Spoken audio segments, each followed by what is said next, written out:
Okay, let's dive straight in. You're probably hearing a lot about Nintendo's upcoming console, the Switch 2.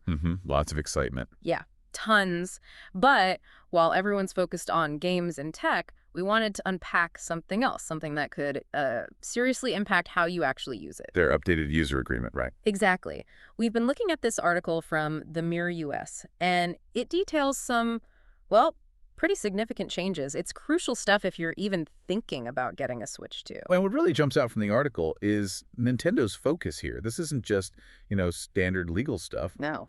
No, it makes it really clear. The core of this update is aimed squarely at stopping hacking and unauthorized use. Right. And the consequences they mention. They're not messing around. Absolutely not. I mean, the big headline grabber here is that Nintendo is now explicitly saying they have the right to brick your Switch 2. Right. Break it. Render it completely useless. Yeah, essentially turn your shiny new console into a very expensive paperweight. And Yes. this isn't just for people buying the new console. That's a key point the article makes. It highlights that these rules actually kicked in for all Nintendo account holders, new and existing, back on May 7th, 2025. So these are the rules right now.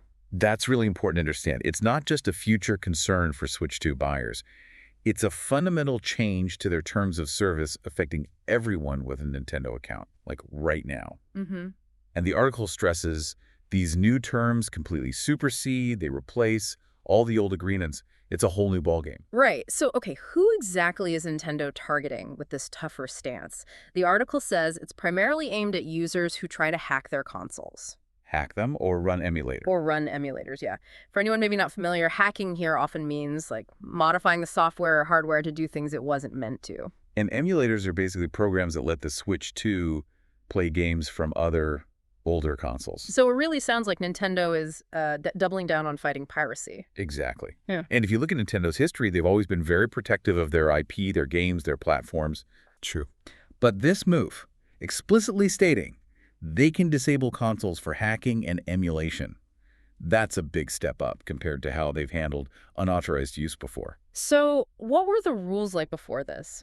The Mirror article gives a bit of insight into the previous agreement. It already had restrictions, stuff like not being allowed to lease, rent, sublicense, copy, modify, or reverse engineer their services without permission. Pretty standard things, right? You see that a lot. Correct. Those clauses are common, protecting intellectual property, controlling how services are used, standard stuff. But what's really striking here is how much the new agreement expands on those older rules. Yeah. It's not just a little tweak, it's a significant tightening. Tightening is definitely the word. The article lays out this, well, pretty extensive list of things you're now explicitly forbidden from doing. It goes way beyond just don't reverse engineer. Oh, yeah. Yeah, we're talking about not being able to publish, copy, or, and this is a big one for modders, modify any part of Nintendo services. Plus reverse engineering, leasing, renting, decompiling, disassembling, distributing, selling, even creating derivative works of any portion of the Nintendo account services. It feels like they've left almost no wiggle room. And it gets even more specific than that. How so? The new agreement directly prohibits things like bypassing, modifying, decrypting, tampering with, or otherwise getting around any of the security functions or protections. Right, the technical stuff. Exactly. And crucially, it specifically calls out doing this through unauthorized hardware or software. So things like mod chips.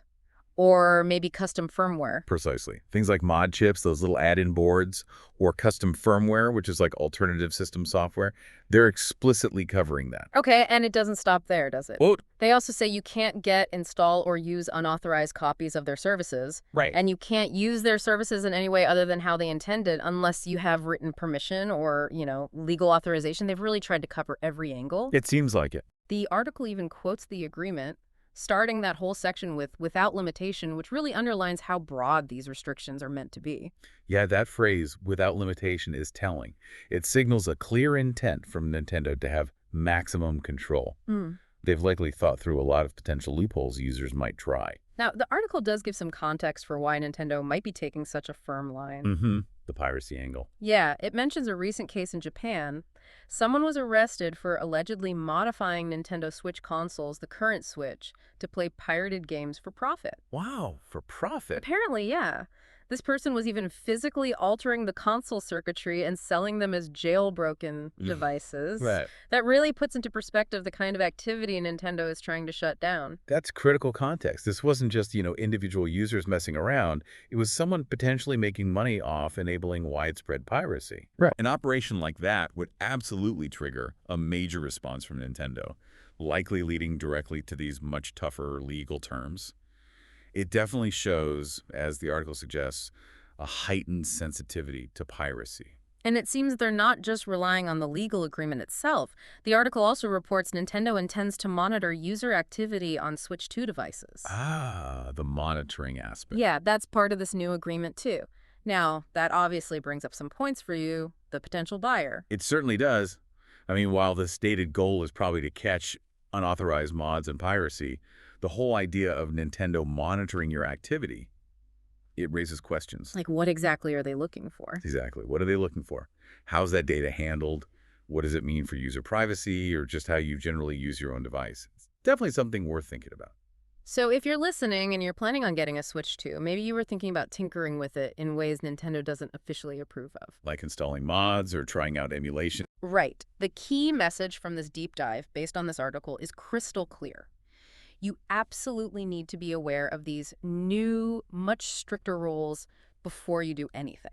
Because the potential consequence isn't trivial. Not at all. It could mean losing access to your entire console, bricked. That is a crucial takeaway.